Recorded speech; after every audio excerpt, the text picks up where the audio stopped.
Амьдралын их булаг үндэс нь хайр үлээ.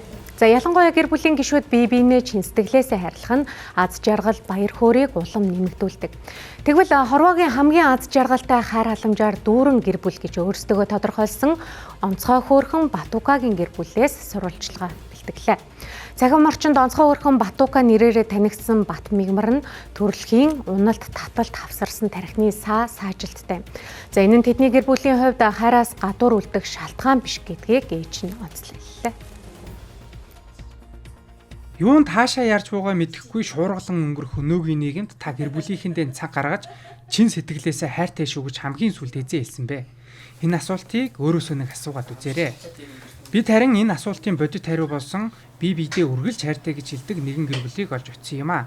Аав ууган баяр, ээж шин заяа, хүү Бат мигмар охин Амирлан дөрвөлэн амьдардаг. Хүү Бат мигмар 10 настай. Тэр төрөлхийн саажилттай ч гэр бүлийнхээ 3 гишүүний хайр халамжид үлгэдүүлэн өсөн төрнөж байна. Энэ удаагийн сурвалжилгаа онцгой хөөрхөн Батука болон түүний гэр бүлийн хайрын нууц нь юунтай байдаг вэ? Энэ талаар одоо сурвалжлан хүргье. Тэнгүүд нөгөө манай охин том болоод агаагаа ингээл хайрлал. Уг нь нөгөө хинт зааж өгөөгүй хэрнээл нөгөө аав бит хоёрын хоол юг хараад идэм шиг байна. Тэгэл яг агаагаа хайрлал энэ бүр хүмүүст илүү нөгөө юм хайр түгээсэн мэтлэг рүү хуурчихсан. Агаатай хайртай юу? Хайртай. Хаана хайртай? Миний охин гоё яар. Юу гэдэг лээ? Гоё тод шүү дээ. Чукот нэг Зүрхэндээ. Зүрхэндээ хайртай юм уу? Ээжигээ Макс галиг үсэж папака. Таа бохот хавак хамбасик шатсик хокетон. Яка хокесо. Биднийг очих үед аав уухан баяр нь ажилдаа явсан байлаа. Харин охин Амирлан энэ гэр бүлийн нар сар инээд баяслан гэлтэй байсан юм. Амирлан 4 настай. Тэр ах Батукагийнхаа оймсыг өмсгөж даарчих үе, өсчих үе гэж хамгийн их санаа зовдгоно гин. Балетын хичээлээсээ орж ирээд хамгийн түрүүнд ахыгаа өмсдөг байна. Нэг удаа тэр өөрөө даарч байсан ч ороолтоо Батука ахта тайлаад өгч байсан тухайгаа инхүү ярьлаа.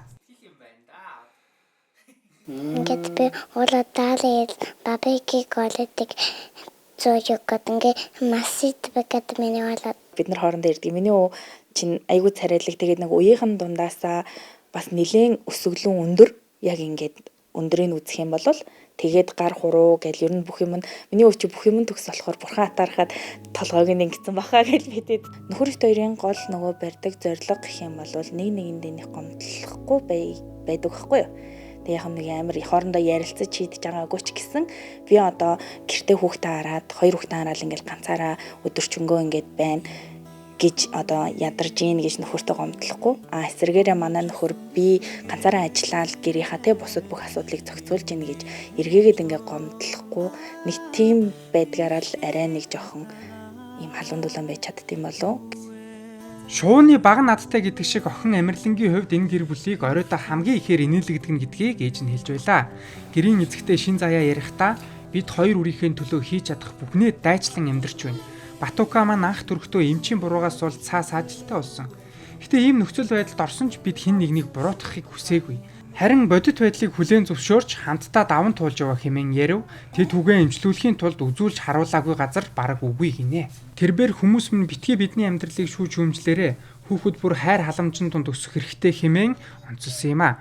Мөн ийм сайхан гэр бүлийг цогцлоохын тулд бие биедээ итгэх, ойлголцох, ярилцах, хүндэтгэх чин сэтгэлээсээ хандах хамгийн чухал нууц нь юм шүү гэдгийг хэлж байлаа.